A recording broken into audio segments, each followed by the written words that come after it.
میں 5 بھائیوں کی اکلوتی بہن تھی اور میں بہت زیادہ خوبصورت تھی۔ لیکن میں جوں جوں بڑی ہو رہی تھی، ابا مجھے چھت پہ جانے سے منع کرتے تھے کیونکہ وہاں ایک کمرہ تھا جو کئی سالوں سے بند تھا، جس کو ہر وقت تالا لگا رہتا تھا۔ ابا نے مجھے وہاں جانے سے منع کیا ہوا تھا۔ مجھے اب شک ہونے لگا تھا کیونکہ ابا وہاں ہر روز شام کے ٹائم جاتے اور صبح سویرے وہاں سے نکلتے۔ میں راز جاننا چاہتی تھی۔ ایک دن میں نے چابی چرا لی اور ڈرتے ہوئے دروازہ کھولا تو سامنے کا منظر دیکھ کر میری روح لرز گئی کیونکہ وہاں تو 4 عورتیں تھیں۔ میرا نام ایشال ہے اور یہ نام اسی لیے مجھے دیا گیا کیونکہ میں بے حد حسین تھی اور میری آنکھیں سبز تھیں۔ میں 5 بھائیوں کی اکلوتی بہن تھی۔ ہم ہماری خاندانی حویلی میں رہتے تھے۔ میرے والد صاحب علاقے کے سب سے با اثر، نیک اور امیر انسان تھے۔ علاقے میں میرے والد صاحب کی بہت عزت تھی۔ لوگ اپنے مسائل حل کروانے کے لیے ان کے پاس آتے تھے اور وہ جرگوں میں بھی جایا کرتے تھے اور بہت دیندار اور نیک انسان مانے جاتے تھے۔ میرے 5 بھائیوں کو میرے والد صاحب نے ملک سے باہر بھیج دیا تھا کیونکہ ہمارے خاندان میں لڑکے تعلیم حاصل کرنے کے لیے ملک سے باہر جاتے تھے، جبکہ لڑکیوں کی تعلیم گھر میں ہی کروائی جاتی تھی۔ مجھے میرے والد صاحب نے بہت لاڈ سے رکھا ہوا تھا، لیکن ان کے لاڈ کرنے کا طریقہ تھوڑا مختلف تھا۔ وہ بہت سخت مزاج تھے، لیکن یہی کافی تھا کہ انہوں نے آج تک مجھے ڈانٹا نہیں تھا۔ ایک دفعہ انہوں نے مجھے تھپڑ مارا تھا اور وہ بھی اس بات پر کیونکہ میں نے ایک ایسی جگہ جانے کی کوشش کی تھی جہاں کسی کو بھی جانے کی اجازت نہیں تھی، اور وہ تھی تیسری منزل، جہاں پر ایک کمرہ بنا ہوا تھا جہاں کوئی نہیں جاتا تھا۔ میری ماں اب اس دنیا میں نہیں تھی۔ مجھے بچپن سے ہی اس کمرے میں جانے کا بہت شوق تھا۔ کہتے ہیں کہ انسان کو جس کام سے منع کیا جائے اس کام کو کرنے کے لیے وہ اور بھی بے چین ہو جاتا ہے۔ میرے ساتھ بھی یہی معاملہ تھا۔ جب آخری بار میں نے اس کمرے میں جانے کی کوشش کی تو میری عمر 14 سال تھی اور میرے والد صاحب نے اسی بات پر مجھے تھپڑ مارا تھا، وہ بھی اتنا زوردار تھا کہ میں اسے آج تک نہیں بھولی۔ اب میں 17 سال کی تھی اور اب بھی میرے اندر یہ تجسس زندہ تھا، اور صرف اتنا ہی نہیں کہ اس کمرے میں جانے سے روکا گیا تھا، یہ بات تو تھی کہ اس کمرے میں کوئی نہ کوئی موجود ضرور تھا۔ اکثر اس کمرے کی لائٹ جل رہی ہوتی تھی، وہاں پر روشنی نظر آتی تھی۔ عجیب بات یہ تھی کہ وہ روشنی دن کے وقت بند کر دی جاتی اور رات کو نظر آتی۔ ایک دن میں نے دیکھا کہ ساری حویلی میں سب نے کھانا کھا لیا اور کچھ کھانا جو بچ گیا تھا وہ میں نے خود ملازمہ کے سر پر کھڑے ہو کر فریج میں رکھوا دیا تھا، مگر صبح کھانا فریج سے غائب تھا۔ ہمارے گھر میں اسی طرح کھانے پینے کی چیزیں غائب ہو جاتی تھیں کیونکہ اب اس گھر میں ہی ایک خاتون تھی، اس لیے ان معاملات پر میری کڑی نظر ہوتی تھی۔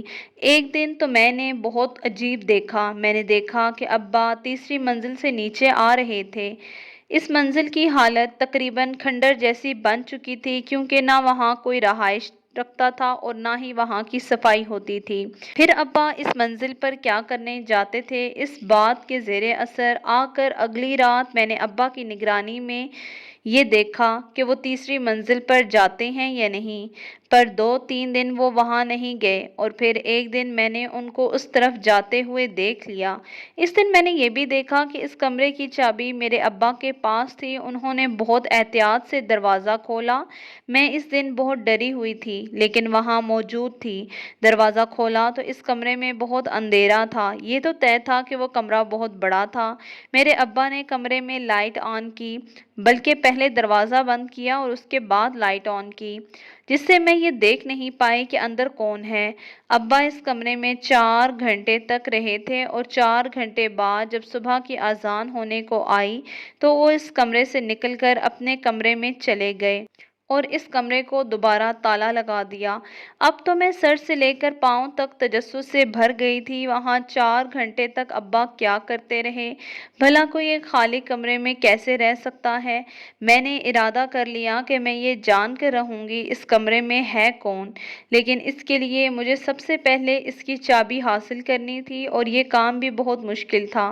میں نے چابی چوری کرنے کا پلان ہی بنایا، بلکہ نشان ایک صابن کے ٹکڑے پر لے لیا اور حویلی کے سب سے بھروسہ مند ملازمہ سے کہا کہ وہ یہ چابی بنوا کر لائے۔ اگلے ہفتے تک چابی میرے ہاتھ میں آ چکی تھی، جو بالکل اس کی نقل تھی جو ابا کے پاس تھی۔ قسمت سے ابا رات کے لیے کہیں گئے ہوئے تھے، مجھے بتا کر گئے تھے کہ وہ رات کو نہیں آئیں گے، اس لیے مجھے آج یہ کرنا تھا۔ میں ڈری ہوئی تھی اور بہت زیادہ خوفزدہ تھی۔ میں نے ارادہ کر لیا کیونکہ آج کی رات کا ہی میرے پاس موقع تھا۔ میں نہیں جانتی تھی کہ آج میرے اندر اتنی ہمت کہاں سے آ گئی تھی کہ میں اس جگہ جا رہی تھی جہاں جانے کے بارے میں نے سوچا تو بے شک تھا، لیکن کبھی میرے اندر اتنی ہمت پیدا نہ ہوئی۔ اور آج میرے قدم اس طرف بڑھ رہے تھے، قدم قدم پر مجھے احساس ہوتا کہ کوئی ہے، کوئی میرے پیچھے ہے۔ میں بار بار پیچھے مڑ کر دیکھتی۔ میں ابھی سے ہی پسینے سے شرابور ہو رہی تھی کہ آگے چل کر میرے ساتھ کیا ہونے والا تھا مجھے کچھ معلوم نہ تھا، لیکن مجھے اس چیز کا ضرور خوف تھا کہ ابا نہ آ جائیں۔ میں اس کمرے کی چابی اپنے ہاتھ میں لیے بڑی مشکل سے بڑھی، اور اب میں اس کمرے کے سامنے کھڑی تھی۔ مجھے اس کمرے کے اندر جانا تھا، لیکن مجھے ابھی سے ہی ڈر لگ رہا تھا۔ میں نے کانپتے ہاتھوں سے چابی کو تالے میں ڈالا اور چابی گھمائی۔ ایک نظر میں نے پیچھے دیکھا، پیچھے کوئی نہ تھا۔ اتنا میں جانتی تھی کہ اگر آج میں پکڑی گئی تو ابا نے مجھے یہاں دیکھ لیا تو صرف تھپڑ سے کام نہیں چلے گا، شاید وہ مجھے حویلی کے کسی کمرے میں بند کر دیں گے۔ میں نے دروازہ کھولا تو کمرے میں اندھیرا تھا۔ جیسے ہی لائٹ آن کی میری آنکھیں چونک گئیں، لائٹ کی روشنی سے نہیں بلکہ سامنے کا منظر دیکھ کر۔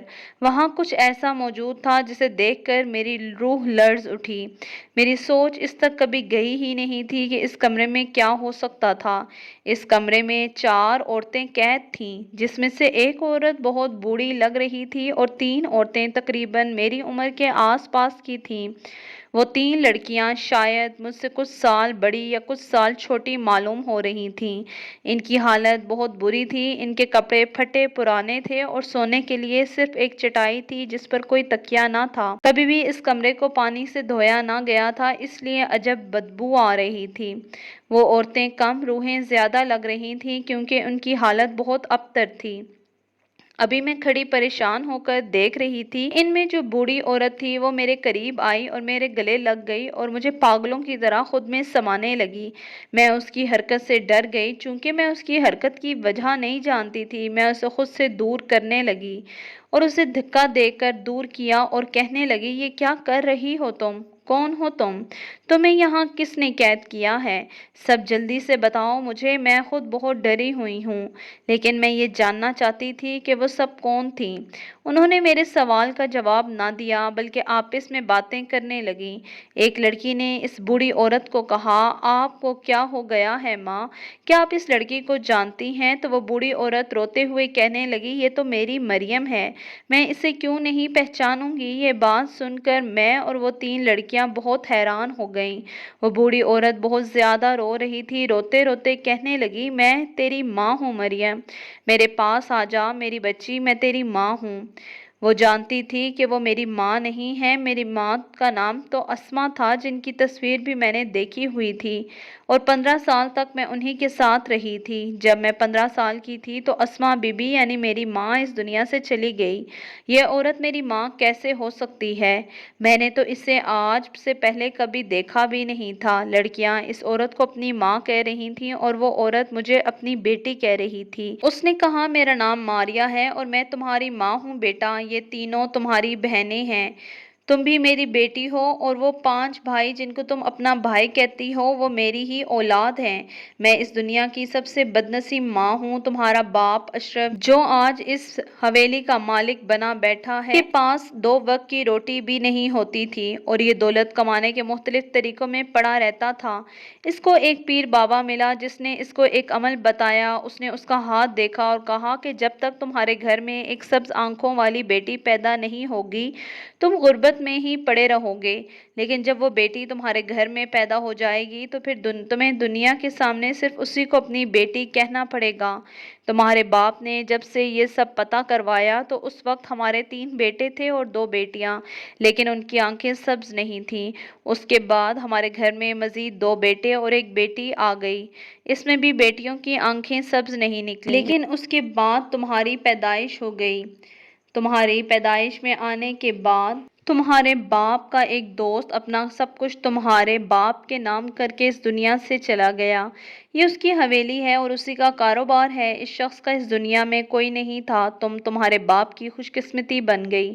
اس نے کہا کہ میں اپنی باقی بیٹیوں کو کسی کے حوالے کر دوں یا اس سے دور لے جاؤں اور صرف تم ہی میری بیٹی کہلاؤ، مگر میں ایسا نہیں کر سکتی تھی۔ میں تو ماں تھی، میرے لیے ساری اولاد برابر تھی۔ تمہارے باپ کے سر پر بھوت سوار تھا، تمہاری وجہ سے ہی اسے دولت ملی ہے، وہ اس چیز پر بضد تھا، اس لیے اب صرف تم ہی اس کی بیٹی تھی۔ مخالفت کرنے پر اس نے مجھے اور میری بیٹیوں کو یہاں پر قید کیا۔ ہم 17 سال سے یہاں پر قید ہیں۔ جس اسما بی بی کو تم اپنی ماں کہتی تھی، وہ تمہاری ماں نہیں بلکہ تمہارے باپ کی ایک کزن تھی جس کے ساتھ اس کے ناجائز تعلقات تھے، لیکن اس بات کو میں نے اس لیے برداشت کیا کہ میں اس کے بچوں کی ماں تھی۔ اسما بی بی بیمار ہو کر اس دنیا سے چلی گئی۔ میں نے 17 سال سے نہ تو اپنے 5 بیٹوں کو دیکھا نہ ہی تمہیں۔ میرے دل پر کیا گزر رہی ہے یہ صرف میں ہی جانتی ہوں۔ میری بچی، کچھ کرو، ہمیں یہاں سے نکالو۔ مجھے میری ماں کی باتوں پر یقین آ گیا تھا کیونکہ ابا مجھے تب ہی اس کمرے سے دور رکھتے تھے۔ میری آنکھوں میں آنسو آ گئے، میں اپنی بہنوں اور ماں کے گلے لگ کر رونے لگی۔ میں نے سوچ لیا کہ میں یہاں سے سیدھا اپنے کمرے میں جاؤں گی اور پولیس کو کال کروں گی، مگر جیسے ہی میں پیچھے پلٹی تو میری روح فنا ہو گئی۔ میرے والد صاحب کھڑے تھے اور ان کی آنکھوں میں غصہ صاف نظر آ رہا تھا۔ میں یہ سوچ کر فوراً آگے بڑھی کہ میں ان کی لاڈلی بیٹی ہوں، ان کو منا لوں گی، میری بات ضرور مانیں گے۔ ابا، آپ نے یہ کیا کیا ہے؟ آپ نے بالکل اچھا نہیں کیا۔ یہ میری ماں ہے اور یہ میری بہنیں ہیں، آپ پلیز ان کو یہاں سے نکال دیں اور باہر لے جائیں۔ یہ کتنی بری حالت میں ہیں، ان پر ظلم نہ کریں۔ میں بول ہی رہی تھی کہ ابا کا زوردار تھپڑ مجھے زمین پر لے گیا، جبکہ میری ماں نے مجھے بچا لیا۔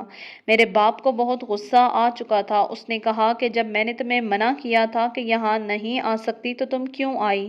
مجھے دھوکہ دے کر نکلی چابی بنوا لی۔ تم بھی اسی قابل ہو کہ اپنی ماں کے ساتھ یہیں پر رہو۔ مجھے اب تمہاری ضرورت ہی نہیں ہے۔ میں حیران و پریشان رہ گئی۔ ابا نے مجھے ساری زندگی اسی لیے لاڈ کیا تھا کہ وہ دولت چاہتے تھے۔ مجھے سمجھ نہ آ رہا تھا کہ اب میں کیا کروں۔ اگر پولیس کو کال کرتی تو ابا کی واقف تھی پولیس والے ابا کو سلام ٹھوکا کرتے تھے اور خاندان میں کوئی ایسا نہ تھا جو کہ ان سے ٹکر لیتا۔ ایک امید تھی، ایک کال تھی جو کہ میں نے اپنے بڑے بھائی کو کی اور اس کو سب کچھ بتا دیا، مگر مجھ سے حساب کتاب میں غلطی ہوئی۔ میرا بڑا بھائی یہ سب کچھ سن کر ہنسنے لگا اور کہنے لگا، چلو تم اپنی بہنوں کے ساتھ یہیں پر آرام کرو۔ ہماری آخری امید ٹوٹ گئی تھی اور بری طرح ہم رونے لگے۔ 2 ہفتے تک ہم وہیں پر قید رہے تو اچانک سے ایک دن دروازے پر دستک ہونے لگی۔ دروازہ اتنے زور سے کھٹکھٹایا گیا کہ ہم دیوار سے لگ گئے۔ نہ جانے اب ہمارے سر پر اور کون سی مصیبت ہے۔ وہ شخص دروازہ توڑ کر اندر آیا تو اسے دیکھ کر ہم حیران رہ گئے۔ وہ میرا سب سے چھوٹا بھائی تھا۔ جب میں نے میرے بھائی کو کال کی تو میرے چھوٹے بھائی نے اس کی باتیں سن لی تھیں۔ میرا چھوٹا بھائی بھی اپنی ماں سے کبھی نہیں ملا تھا کہ جب وہ بہت چھوٹا تھا تو میری ماں کو یہاں قید کر دیا گیا تھا۔ میرا یہ والا بھائی میرے دوسرے بھائیوں اور میرے باپ سے مختلف تھا اور سمجھدار بھی تھا، کیونکہ وہ اکیلا نہیں آیا تھا بلکہ شہر کی پولیس کو لے کر آیا اور وہ بھی ایس ایچ او کو میرا بھائی ہی مدعی بنا اور میرے باپ کے خلاف میری ماں اور بہنوں کو حبس میں بے جا رکھنے کا کیس کروایا اور ہمیں وہاں سے نکالا۔ میرے باپ کو پولیس پکڑ کر لے گئی اور میرا بھائی ہم سب کو وہاں سے نکال کر شہر لے گیا۔ اس نے میرے باپ کی دولت سے اتنا حصہ نکال لیا تھا کہ اس نے ہمارے لیے گھر لیا اور ایک چھوٹا سا کاروبار بھی شروع کر دیا۔ میرا باپ بہت اثر و رسوخ والا تھا، لیکن پھر بھی اس کیس سے نکلنے کے لیے اسے بہت ہاتھ پیر مارنے پڑے اور 7 سال ہو گئے، جبکہ میرا دوسرا بھائی بھی ہمارے پاس آ گیا اور تیسرا بھی۔ اب ہم 3 بھائی اور 4 بہنیں ساتھ رہتی ہیں۔ میری امی دعا کرتی ہیں کہ میرے دونوں بھائیوں کو بھی اللہ ہدایت دے اور وہ بھی ہمارے پاس لوٹ آئیں۔ ہماری زندگی پہلے سے بہتر ہے۔ اب ہم ایک ساتھ رہتے ہیں اور اپنی زندگی اچھے طریقے سے گزار رہے ہیں۔ انسان کی لالچ کا پیالہ کبھی نہیں بھرتا کیونکہ اس میں ناشکری کے سوراخ ہوتے ہیں جو اس کو کبھی بھرنے ہی نہیں دیتے۔